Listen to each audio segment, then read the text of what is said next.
discussion I think quite a few people here have been looking forward to. With some folks that may be familiar to some of the people in the audience one way or another, we are bringing together professional spam fighters and a professional, actually I got corrected on this yesterday, a professional email marketer for a discussion on the past, the present, and the future of spam in hosting. So, please welcome to the stage, first of all, the CEO of Media Breakaway, who was once listed in Roxo's Top 100 Spammers, Scott Richter. The Executive Director of the Coalition Against Unsolicited Commercial Email and Professional Spam Fighter, Neil Schwartzman. And the co-founder and CTO of spam filtering as a service company, Spam Experts, Drees van Dunselaar. Let's do it. Thank you very much for joining us. We have one other person on the panel, live via video link, from a company whose mission is to rid the world of spam. The CTO of Spam Experts. Please welcome Ken Simpson. Hi, everyone. It's actually Mail Channels and the CEO, but that's fine. I can forgive it. I'm terribly sorry. This is what. This is two of this panel I've had a notes problem with. I'm terribly sorry. CEO of Mail Channels, in which case, just so I know I got this right, could you guys take 20 or 30 seconds to introduce yourselves how you would introduce yourself? Yeah. I'm with Media Breakaway, and our main business is online advertising and also traffic optimization with a auction bid platform. I'm Scott's nemesis. I've been fighting spam for 20 years. And we had dinner last night, but we're going to have an argument today. So I'm more on the technology side. 10 years ago, I got very frustrated with all the spam that was still getting through. We came up with some self-learning technologies. The more data, the better it gets. And that's how we are trying to fight spam with Spam Experts. And Ken, if you would actually name the correct company, I'm dreadfully sorry about that. That's fine. I'm Ken Simpson. I'm the CEO of Mail Channels, and I started the company 12 years ago with the intention of ruining the economics of spamming for spammers. And so that's what we focus on Mail Channels. We make it very difficult for spammers to get their mail out of the networks that they're trying to send from, and that makes it less profitable for them. And it's our goal to eliminate the spam problem by making it so expensive that they give up. Okay, so let's start. Let's play follow the money here. Who is making the money from spam? Is it the people actually writing the adverts and wanting them sent out, or is it the people with the networks who are sending the email?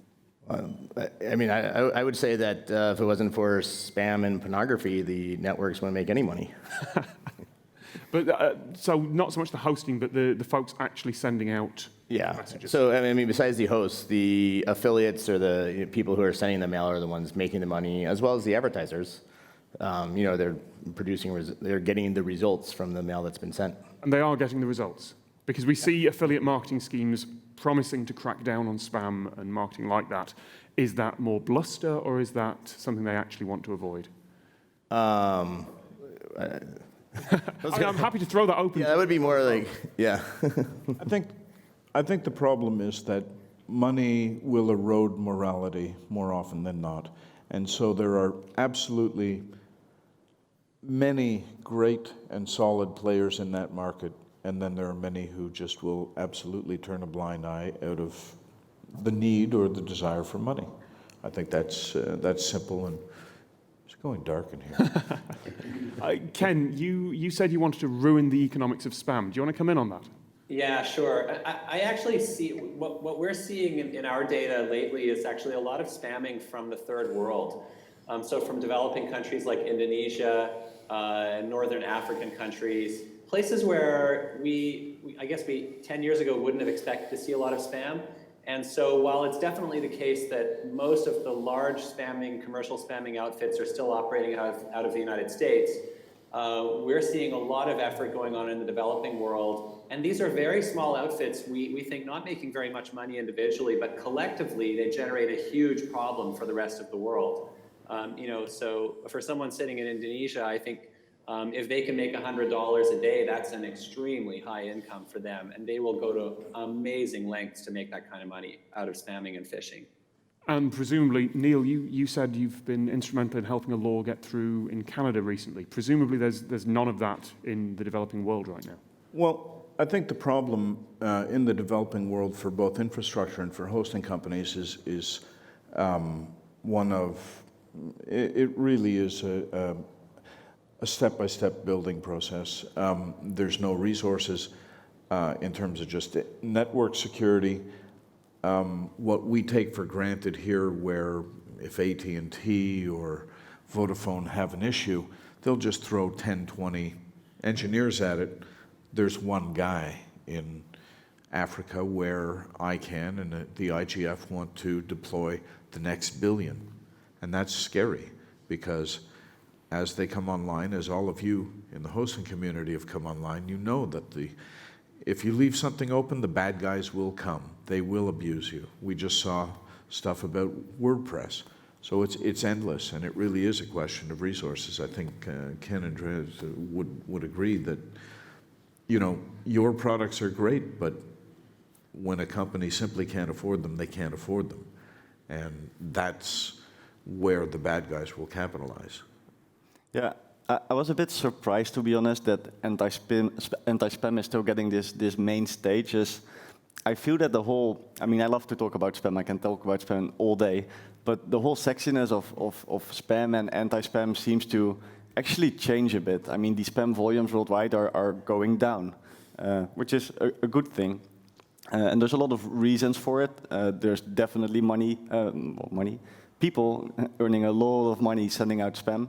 But it's very hard to define that there's legal spam, there's semi-legal spam, and there's illegal spam. And I think it's very important to differentiate between the three of them, because now we're kind of talking about it as if it's one thing, but there's a very big difference between the three of them. So yeah, let's talk about that. What would you define spam as? And I think this is going to be Scott. What's your definition of what is actually spam? And I'm going to ask the same question to Neil, and I suspect we may get two different answers. So, You know better than me. So I always consider myself a high-volume email deployer. You know, so to me, you know, no, I would, you know, the mail I always sent out had remove links, you know, could identify who it came from, you know, more mainstream offers from branded advertisers that people would recognize.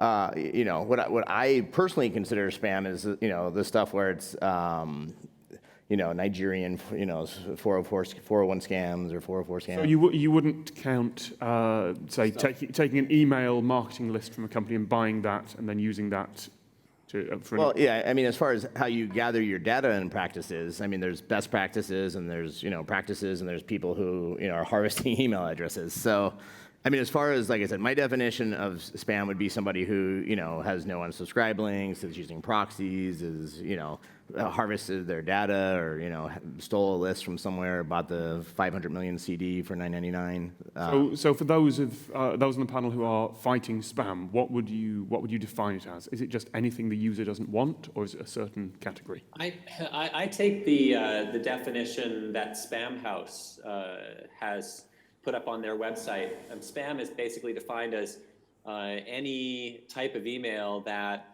is being sent to an audience of recipients who really just don't want it, and where there isn't any kind of established business relationship I'd say between the sender and the receiver. didn't request it, right? Yeah, if I didn't ask to receive mail from your list, I don't want to get it. It doesn't matter whether it's coming, you know, it's got an unsubscribe link on the bottom or not, and I think that's what the Canadian anti-spam legislation now enshrines in law, which I guess we can talk about a little later on the panel. I don't want to get tied down with definitions here, but for example, would that include emails from recruiters, which I suspect everyone here has had, where they're just sending out LinkedIn requests, messages from LinkedIn email addresses? Well, look, if you sign up to LinkedIn. LinkedIn is a bad example. No, it's actually a good example. If I sign up to LinkedIn, they have every right to expect me to accept their mail. If I sign up to Facebook, same thing. Just because I signed up to 2 social networks doesn't mean that Twitter gets to send me mail until I sign up to Twitter. In the same way that if we show our badge around here and people scan it, well, obviously they're going to be sending me some mail, particularly if I join, you know, take a little tchotchke from their booth or listen to their pitch for a while. If I drop my business card in a bowl, entirely fair game. I mean, that's basically consent right there, and that's all we're asking for is send us stuff, messages, and it doesn't email, text, DM, only if we have provided affirmative consent. Meaning I don't really agree though. Like if you create a profile on LinkedIn, and it happens a lot that you get spammed by recruiters, but I would call it spam because it becomes spam as soon as they do it in bulk and they don't differentiate sufficiently between the people. Can we take LinkedIn out of the equation? Because obviously there's a separate thing there. This is recruiters who are going around essentially picking new leads by getting as many addresses as possible. I wouldn't call it harvesting, but it's certainly indiscriminate. The tricky thing with email is because it's open, it's hard to build in protection, right? All these social networks, they are closed. Right. There's very easy to measure the number of invites somebody sends out. So it's very easy to protect. So I think that doesn't have a big problem. Email, because it's open, it's so powerful. I mean, everybody anticipated that email would slowly disappear, be taken over by the social networks. That's not happening. What is happening is that although it's open, there's a lot of technology developments going on that make email at least a little bit more secure, although it will stay an open system, so that always will have its issues. Well, I hate like hell to give Scott any more business than he gets, but actually we were talking about exactly that last night, where ad placement in opt-in lists, where somebody signed up, but in Scott's new business, he's providing advertisements to opt-in lists. If you sign up for a mailing list, there is there's no possible reason to say, I didn't expect advertisements within the content of the newsletter. That's, there again, is confirmed or affirmative consent. Legally, yes, although a lot of websites trick you, obviously, into subscribing to something that you didn't really want you were subscribing to, and getting the mailings that way. That's how most of our customers... The Groupon effect. The Groupon effect, yeah. Yeah. Well, I think deep learning neural networks running inside of Gmail will probably punish you if your newsletter uses underhanded techniques to send people stuff that they really didn't sign up for. It might not meet the strict definition of spam, but one of the definitions of spam is anything that people complain about.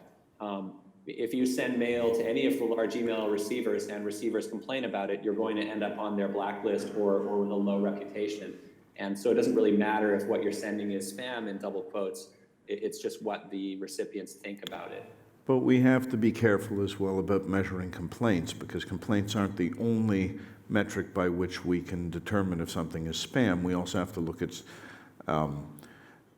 proper unsubscribe, proper bounce processing. We run a list for cost. There may be, I don't know, 1,000 people on it. There isn't a time that we do a mailing that we don't get somebody hitting this as spam accidentally. It's not, not malicious, but we still get a complaint. Doesn't mean it's spam. I mean, we're confirmed opt-in. So there's no way to get on our list unless you've told us twice you want to be there. Actually, we see like 20 to 30% of the reports are wrong. It's something that we actually have evidence for, that somebody did properly subscribe for it, or they're reporting spam as not spam because it's phishing, and they figure out hey, this is really my bank email, and it's not, and they click the wrong report button. So there's a high error margin there. But there is a way to kind of normalize the rate of complaint, and depending on the mailing that's going on, you can say there's a reasonable number of complaints or unsubscribes or bounces or whatever. The minute that spikes, and you see bounces going through the roof, somebody bought a list. I mean, there's just no way around it. Nobody's list suddenly starts bouncing. Well, unless a receiver is, of course, blocking them. Well, anyways, we're well down into the weeds of email marketing. If we actually bring it to hosting providers here, how do you balance blocklisting something like that? How do you get off the block list if you find that you're on it and you have trespass somehow? I'm going to start. Ken first.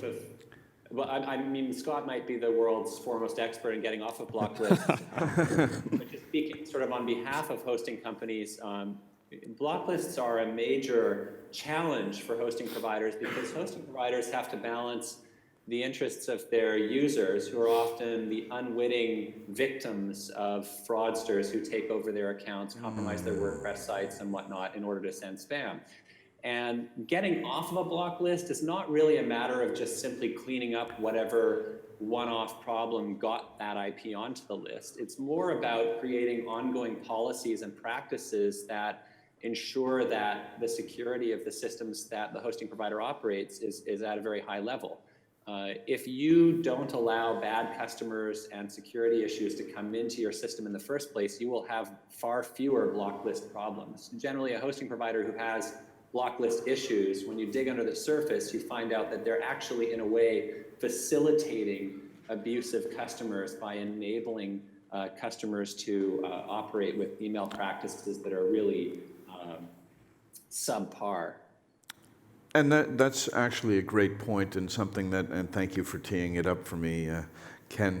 I worked with the Messaging Anti-Abuse Working Group, and we formed a hosting committee. And in fact, the Internet Infrastructure Coalition has become a member as well. It was a collaborative effort between companies, all of them. I mean, DigitalOcean, GoDaddy, Rackspace, all the EIG properties, starting with Bluehost. In fact, Rackspace and Bluehost run the committee at this point in time, and we developed over the course of 18 months some great best practices that you guys can all take to your techies and have them implement. These are things developed by your community for your community. It wasn't us anti-spammers dictating what we think you should be doing. It's what your best players were dictating what they are doing. Drace and Ken, whichever one of you wants to take this, what's the best way for hosting providers to work with you? What would be your ideal hosting provider, both for dealing with spam reports and for not sending it? Well, honestly, we see often we get requests. We'll get a hosting company contact us. And their initial request is, can you help us get off of blacklists and get our mail problems eliminated? And as we work with them, we discover that actually what they want is a sort of magic fairy wand that makes their blacklist issues go away. And we can't offer that, and nobody can offer that.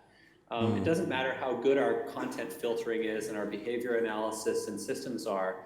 If the provider is willingly turning a blind eye to bad actors on their network, there's no amount of preventive measures that will keep them off the block list. There will always be enough garbage getting through. So what we like to do is engage with a hosting company. Usually initially, there's a degree of naivety going on about the abuse on their network. And then we work iteratively with them to try and get underneath the abuse issues and help them create practices that will kick the spammers off their network. And sometimes they're just not willing to do that because sometimes there's a near-term impact on revenue that they're not willing to undertake. But for the providers that we've worked with who have actually gone through the process of kicking spammers off their network, what they have found is that their business becomes more robust with lower churn rates and better revenue over time.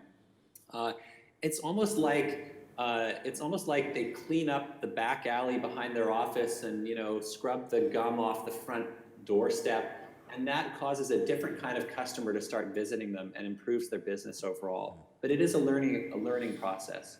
I think the focus on the block list is wrong. And I'm not going to do a commercial pitch on why you should get professional anti-spam, but as a web hosting company, you want to provide web hosting. Email has been so far pretty much secondary. It's a service that's included in your platform, your customers use it.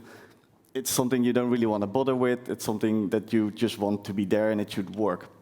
So to me, it makes a lot of sense that fighting the abuse issues for many years hasn't really been a big priority for web hosts, just because the email part was kind of there and not making them any money, right? The big problem is that nowadays almost everybody on the inbound is having good protection. So if you have an outbound issue, you will notice it because your customers cannot reach the inbound guys anymore. And that doesn't make you a bad actor as a host. It just means that the internet doesn't trust your systems enough anymore. And that is something you need to restore. But the block list is just a symptom, because if they hacked an account on your server or they run a vulnerable script on the server, it can send out spam, but it can also cause DDoS attacks, or it can cause all kinds of other issues. So enforcing strong security in general is something that I think needs a lot more attention still for the web hosting companies. Neil, you want to come in on that? But certainly as part of the infrastructure, we see a fraudulent domain registered at one provider, the DNS at another provider, the hosting of that domain at a third provider, and the mail, the actual malicious lure going out off of a fourth. And that's not uncommon. So to say it's only about messaging, when in fact it is very fundamentally about hosting and registrar services that you may be offering. Your teams need to be empowered to suspend, and I get it that you've got resellers of resellers of resellers, and that's a really tough thing. But there has to be a reasonable SLA when we're talking about malicious content that has to be prioritized. Phishing is way above spam. Malware, above that. Let's talk about, violence of any sort should be your top priority. Anything a harm to person or property has to be the first thing that you deal with, and your teams need to be prioritized accordingly to deal with that. Okay, spam's bad, it's a pain in the ass, but ultimately it's not going to kill anyone. Yeah, and I believe MOG, through the hosting committee, has released that paper for hosting companies with literally a prioritized list of anti-abuse priorities that hosting companies should pay attention to. And right at the top is endangerment of children and vulnerable groups, and then you go down the list, and spam is quite near the bottom. It's not that it's not important, it's more of a business issue from the hosting perspective, but there are other issues above it, such as phishing. But to get a little bit more practical still, because there's a lot of free data feeds that you can get from all kinds of different organizations that will tell you what is bad in your network. Many web hosting companies are not using that data because either they don't know about it or they so far haven't cared a lot about it. But the third problem is that if you get that data, you need to somehow process it. So you need to either put human resources on it or you need to automate it. Fortunately, the free open source tools are significantly improving on parsing the stream. You have abuse.io, it's free open source code that will inform you what systems in your network, which is pretty much a black box, right? You have all these users doing stuff there that you don't have much control over. At least you get a free feedback on what's happening in your network to also help you address issues without paying any commercial vendor. Abuse.io. Yeah, it's an open source tool to parse all these abuse feeds, and it will give you a nice listing on the free abuse feeds that are out there. I'm going to kind of flip this on its head a little then. Rather than trying to block incoming, let's talk about making sure that your outgoing messages are deliverable. I'm going to start with Scott on this one, because I imagine you have quite some experience in ensuring deliverability. What would be your advice to the hosting folks here on making sure that your emails do get through? I think the best part is, to have, obviously if their clients have good practices, and also, a lot has changed over the years, but, during the peak, the biggest thing we had was, relationships with the postmasters and different stuff, which, and some of the block companies, which now a lot of that stuff's automated, or those people are, invisible, and, I think a lot of people have outsourced to India, so you don't have anybody to reach. And back in the day, Bright Mail was a huge problem because it was like you had no clue what your mail was. You had, like, on one side you had Spam House, where it's like you're blocked, you know what the problem is, and it was hard to have anybody to deal with and work with over there unless you wanted to do the changes that they wanted. And then you had Bright Mail that would tell you nothing, blocked your mail, didn't cause you any collateral damage or a threat to you, but you couldn't get anything figured out either. So it's really tough. And I know some of the different services, that have come along and, try to, charge for mail and, deliverability. And at the end of the day, it doesn't matter what they do. Things always just seem to happen. And you did say back in the day there, what has changed? For the folks who haven't kept up with the very latest developments here, what has changed in the last few years about spam, about block lists, about anything in this arena? Okay, two major things happened in the past 5 years. There was a major anti-bot initiative. So Anti-botnet initiative taken in any number of countries, I think at this point 10, that pushed botnet activity off of the ISPs, the consumer ISPs, and pushed it all onto the hosting community. And so all those PHP vulnerabilities ended up in your lap. That used to be a home computer. Now it's yours. Why? Big fat pipes. So I can get a ton of spam out in no time at all. That's the first thing. Second thing, the botnet suddenly, about 6 months ago, dropped to half volume. We don't know why. That's a weird kind of artifact. Any theories, or from anyone on the panel here, why that might suddenly happen? Well, there's a lot shifting, right? Spam is one way to make money illegally. There's many other ways to make money illegally. And for example, there's a lot of virus activity, encrypting disks, hijacking for bitcoins. So there's a lot of other ways to make money. And spam, sending out spam is getting more expensive as the anti-spam market is, in my opinion, commoditized. Everybody is using at least some sort of serious anti-spam protection nowadays because it has become affordable. So that makes a shift in the market. What's interesting about the block lists still is, especially related to the botnets, like the block lists are great to identify this is a bot that does not send, or that only sends out spam and doesn't send legit mail. The web hosts, they will send a mix of email. Google sends a mix of email. All you guys, you have a mix of emails. So your IP is, well, what we classify as yellow, meaning that we see spam from it, but we also see legit mail from it. Now, that is the hard group to filter, because you can only filter based on content, because the IP reputation itself, unless it gets really, really bad, is not sufficient. Therefore, I think block lists are kind of outdated, because if you block a web host, all the legit mail also doesn't get through. So it's only an indication that there's something going wrong there, but not that all the email is bad. Can I ask the folks? Sorry, just give me a moment there, Ken. Just give me a moment. Can I ask the folks in the audience who are muttering to not do, please? Are there going to be folks around you who want to listen to this? Sorry, Ken, carry on. Yeah, I don't think block lists are actually out of date. I think the well-operated block lists, Spamhaus, Sorbs come to mind. They serve an extremely important role in the ecosystem.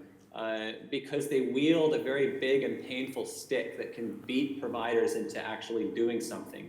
I can't think of a single instance where we got a new customer for our dedicated transparent filtering platform who hadn't been beaten with the block list stick before they called us. Nobody calls us because they have 100% clean IPs. They call us when they get hit by Spamhaus or Sorbs or another big block list provider. Now, a block list isn't going to tell you precisely what the problem is inside your network, but it will tell you that you've got a big problem, and it gives you an economic incentive as a provider to do something about it. So I think they play a very important role. Now, once you get inside of your own network, you have to get more granular about the problem. You can't just look at individual IPs. You have to dig into the emails and figure out which sender is actually responsible for them. But that's something that you can take control of once you have either software or services going on in your network. What's the most effective way, then, to fight spam? Is it flat-out block lists? Is it legal action? Is it laws at the government level? Or is it just making it unprofitable? You have to do everything. I mean, we definitely need better legislation. The Canadian anti-spam legislation needs to be copied in the rest of the world. So for those, could you summarize what it is for those who aren't following it? Okay, so Canada's anti-spam legislation, and Neil knows this better than I do, but he's educated me. So it's basically a package of legislation that enshrines really best practices for sending bulk and commercial email into the law. So for example, if you send to a Canadian recipient, you not only have to provide a clear unsubscribe link, which is required in the United States under their legislation, but you actually have to have gotten the permission of the recipient before you send them mail, or you have to have some kind of pre-existing business relationship with them, which is much stronger than the legislation elsewhere in the world. Neil, I think, wants to jump in there. Yeah. Okay, so the two things that are very salient are, first off, sent to a Canadian thing, so entity or intended for a Canadian entity of individual or company. The fines are significant, $10 million an email. That's real. Per email, not per incident. Per email. Okay. So it gets expensive real fast if you spam anybody in Canada. And they also have methods to pierce the corporate veil and hold individuals at companies responsible, personally responsible for stuff. If a marketing director tells somebody, go ahead and spam, they will be held responsible even if they did not take the action. And lastly, it's follow the money, which means that hosting companies and ISPs that are involved and in the way will be held accountable. Now, That is an extremely important point that you make, Neil. I don't think many in the hosting industry understand that if they simply turn a blind eye to spam, even if they don't operate inside of Canada, but if their customers are sending spam to Canadians, they can be liable under CASL. It hasn't happened yet, to my knowledge. There aren't any hosting companies that have been slapped with fines. Just to ask, would hosting companies outside Canada still be subject to those laws? Is there any way that a hosting provider in Europe could get sued under Canadian law? Yes, absolutely are the case. Anybody who is operating an actual company, say in multiple OVH, GoDaddy, EIG, all of these companies would absolutely, and in fact, you could be found guilty in absentia. But I want to hasten to say that anybody who takes good faith measures to deal with the spam and the abuse on their networks are putting up a mighty good defense against those $10 million fines. So if I can hook in, I'm not Canadian, I'm Dutch. And I think it's a great scheme from the Canadian government to try and get $10 million from all these companies out here to, I don't know, fund some deficit or something. But it really doesn't work with legislation. Legislation is important because it gives a clear framework on what's good and what's bad. But the actors that are causing the issues here, that's not the companies that are looking at the legislation. It's not the affiliate marketers that, well, some of them walk the gray area. But for me as an anti-spam company, it's very easy to block these guys because they are in some way visible in the messaging. They include their contact details. They're not spoofing everything because they try and pretend to be a legit business. So the whole legislation, yes, it's important, but it really has very little effect on the actual criminal abuse. Actually, we saw a reduction of 30% of spam in Canada this year, but thanks. So I thought I was going to have an argument with this guy, but I will argue that we heard that all the way through the drumbeat of the technicians who said, oh, no, we'll do it for technical. We tried the technical way for 20 years, and it was a fail. So we are going after the legislation for a reason. And it's important. It's good to have it in place. Because you can't do without a spam filter, but you can't do without legislation either.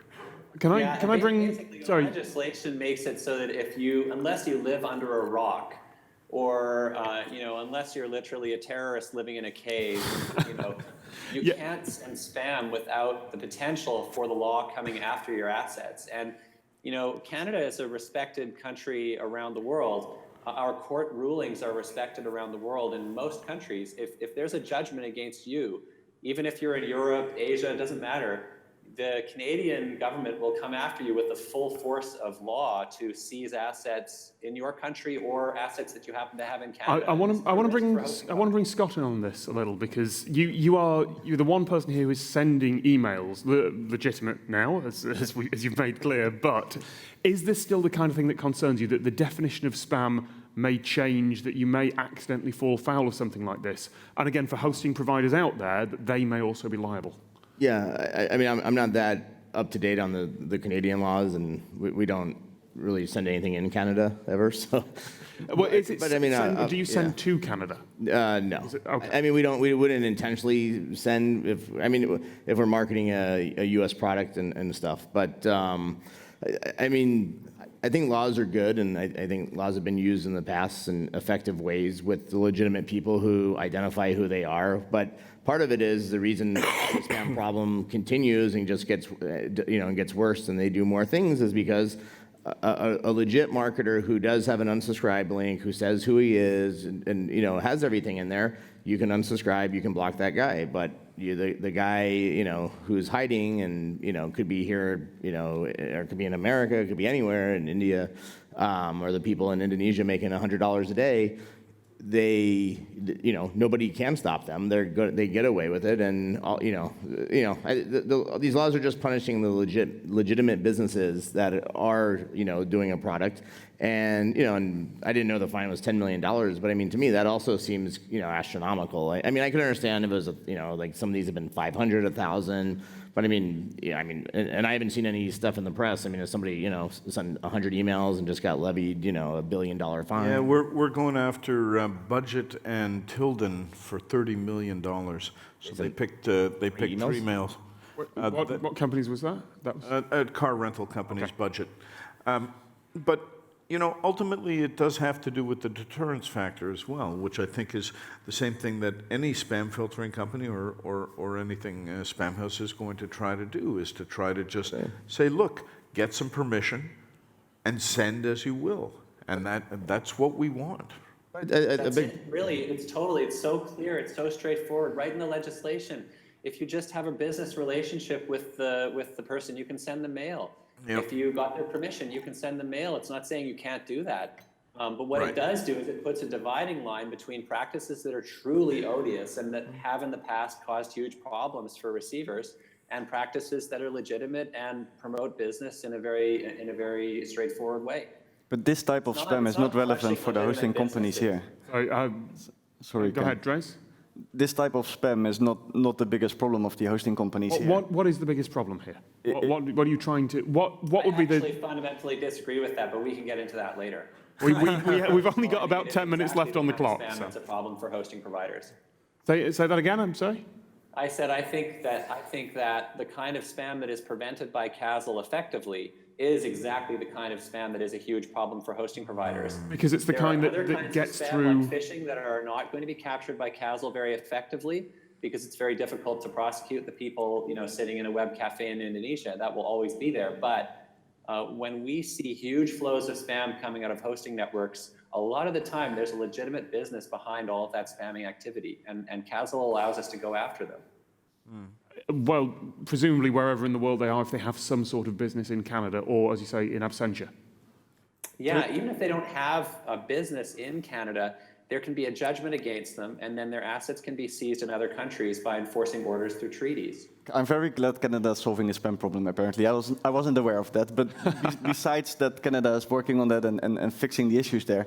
The problem is that hosters run scripts, the scripts get hijacked, the email accounts get brute forced, the email account details leak out, and that is how illegal spammers manage to use that platform to send out spam, often out of accounts that are owned by a legitimate company that never intended to send those emails. Like the whole discussion on the laws changing to fight these affiliate marketing companies that are walking on the line and are getting permission maybe illegally, that is a problem, but that's not a problem of the host, because that's not the companies using the hosting providers' infrastructure to send out all these bulk emails. It's their shared hosting environments that get hijacked in one way or another, or they get bad sign-ups with fake credit card details. So that's computer intrusion, isn't it, then? So we do have to differentiate, I think, very carefully between fraudulent sign-up, legitimate sign-up, and account compromise of some sort. Is that correct? Is that what you're saying? I'm saying that is triggering most of the abuse issues for the hosting providers out here, and that it's not legit companies sending spam to people that they have some sort of relationship with that doesn't comply with the law. Like, that's a very tiny part of the problem that I don't think is very relevant right here. Scott, we see both things. We see definitely situations where hosting companies are basically being, they're being sold a line by affiliate marketers who then use servers to send. And I'll just jump in and say, compromise accounts and whatnot being, a completely different kind of. And when I was at HostingCon in San Diego, I was told by at least 2 different hosting companies, yes, we absolutely host spammers. We need the money. I was going to say, Scott, does this mean you find it difficult as someone who's sending affiliate? Is it affiliate marketing or? Well, yeah, and that's, I mean, one. Do you find it difficult to do legitimate signups? No, I mean, getting people to sign up legitimately is fine, and following the laws is very easy. I mean, as someone signing up for a hosting company. No, there's plenty of hosts to host, and it's the whole thing with email marketing, and even with advertisers. When some of these anti-spam companies will do collateral damage and try and go after them or different people, and some of them have been in the news, about big brands being affected. But at the end of the day, it's like they said, in like hosting companies, is they need the revenue. As a hosting company, ready to, you have 1,000 clients paying you $9.99 a month for a small hosting plan, and you have one guy paying $25,000 a month. Are you ready to lay off 10 people? And have those people on the street, and it's going to be 3 people left. And I mean, I've seen so many companies that have tried to change or do follow best practices, and they're gone. With about 5 minutes left, I'm just going to take a couple of quick questions from the audience, then try and wrap it up at the end. So if anyone has a burning question, hand straight up in the middle there. Yes. Do we have a mic? Shout quite loudly, please.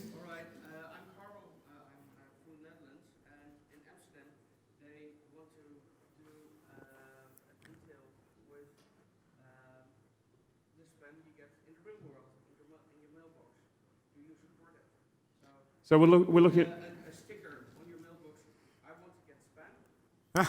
So we're looking for opt-in. I'm not sure we really want to go into physical mail here, but Scott wants that list. I was going to say every day the U.S. government lets them, spam in the postal. So yeah, that's part of, because there is a cost involved in sending that mail. Another one from the audience, very quickly. Anyone with a hand up? I can't see a thing. There we go. Grey top just there. Last week, you were talking about good and bad blacklists, or just mentioned some good blacklists. The canvas. Yeah. Last week, a pretty big anti-spam provider, MessageLabs, got listed on Source, which caused us problems because our anti-spam engine used that Source list to clean out mails for our customers. So our customer says, okay, that's a wrong list. It's not our email that has been blocked. That caused this blockage, but we still blocked them for a lot of customers. So my question is, blocklist is one thing that's good, but do you see the need for any kind of AI of intelligence about, or actually just statistics to determine if the block list is enough? So just to block the mail.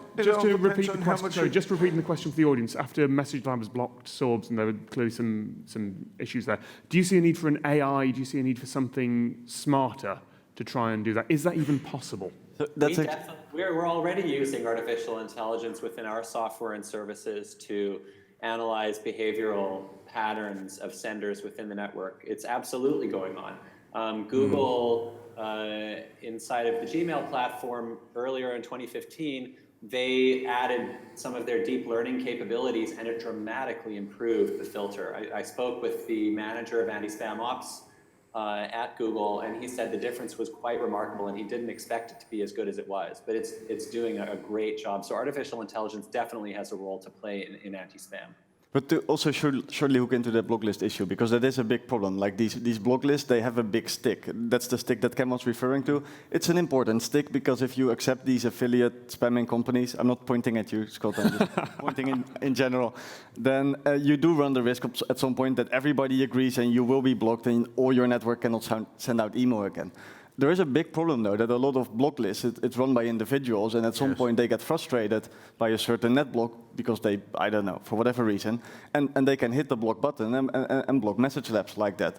And that's why I'm saying that block lists are a good indicator, but you have to take a lot more factors into account, and that's where the AI part comes in. AI is a very cool term. We have a lot of AI, but in the end it is statistics, and it is algorithms that we apply to do the filtering, and Ken will be doing something similar. Very quickly, please, Neil. But let's also rank stack the various DNSBLs. Some of them are professionally run, some of them are run by individuals as hobbies. The point is, don't look at a listing and say, oh my God, we're listed. Does it actually affect your email? And that's what Scott and that's what Andrea was saying, is it doesn't matter if you're listed if none of your emails actually affected, because it's used by one college student in Moscow. That is not a listing you need to worry about. All right, very quickly, because we are nearly out of time. The one thing we haven't talked about here is the future, other than AI briefly there. What do you think is the next thing on? What's the next step in the fight or what's the next step in making sure your email is deliverable? I'm just about to go quickly down the line. Scott, what do you think is coming next? Yeah, I think mail will still get delivered, and I think with IPv6, it's just going to make it easier for a lot of people to send more. Neil, IPv6? Email is over, direct messaging and instant messaging is in, and basically over to you.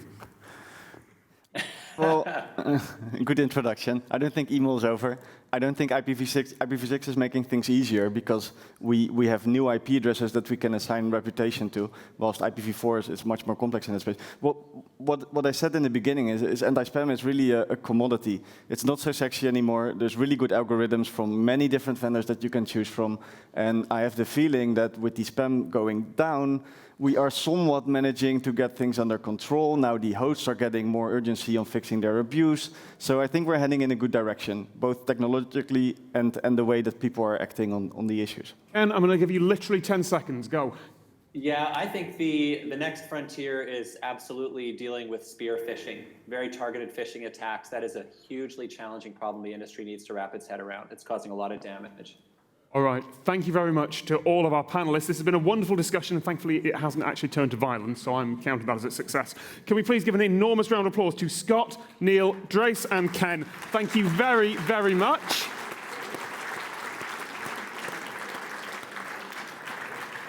We do have one last special guest for you with a very different 4 or 5 minute insight on spam. James Veitch is a musician, comedian, director, writer and performer with a sold-out show at the legendary Edinburgh Fringe Festival. You'll see him at the gala dinner tonight and at the Open Exchange Night Talk. So for the first time, please welcome James Veitch. Hi guys. I want to tell you a little story about something that happened to me. It was a while ago. I was lying in bed and I got an email from a really good friend of mine. It was a girl called Alex, whom I know. And she said, "Hi, sorry to bother you at this time, but I made a quick trip earlier this week to London, UK, and I had my bag stolen from me. The embassy is willing to help by letting me fly without my passport. I just had to pay for a ticket and settle hotel bills." Now, it was quite early in the morning. I wasn't quite as savvy as I think you guys probably are. And I was just like, "What?" Immediately, I got this back. "Thanks for your response. I need $2,000 to pay hotel bills." And I figured out what had happened, right? Is obviously, you know this, Alex had had her email account hacked into. They had reset her password so she couldn't get back in, and then just blitzed everyone in their address book with this email. And I thought, well, okay, my hand was kind of hovering on the delete button. I thought, well, I could just delete it, right? Or I could do what I think we've all always wanted to do. And I said, "Alex, but how on earth did this happen?" And the game was afoot. I said, "I had no idea you were even in London. And $2,000 on hotel bills? You could have stayed at mine for free. I'm working on getting you the cash." And I got this back very quickly. She said, "Thanks a lot, James. I promised to pay back. Here are the details. It's always Western Union. Just FYI." I said, "To be honest, I'm a bit annoyed you spent the past week in that lap of luxury and haven't contacted me at all. I thought we were close. What happened?" The scammer said, "Don't be pleased. You know my head was filled and I was a bit... This has got Alex written all over it, to be honest. I mean, it's uncanny. But now you promised to help, my mind is at rest. Can I be out the funds by today, please? I really need to get on the next a viable flight." So I knew I was in safe hands. I thought about it, right? And I thought, this scammer thinks that I think I'm talking to my best friend, Alex. So I can just say anything I want to, right? He doesn't know anything about our relationship. So I said, "Alex, before I do this, and I want to, before I do this, tell me one thing. How was I?"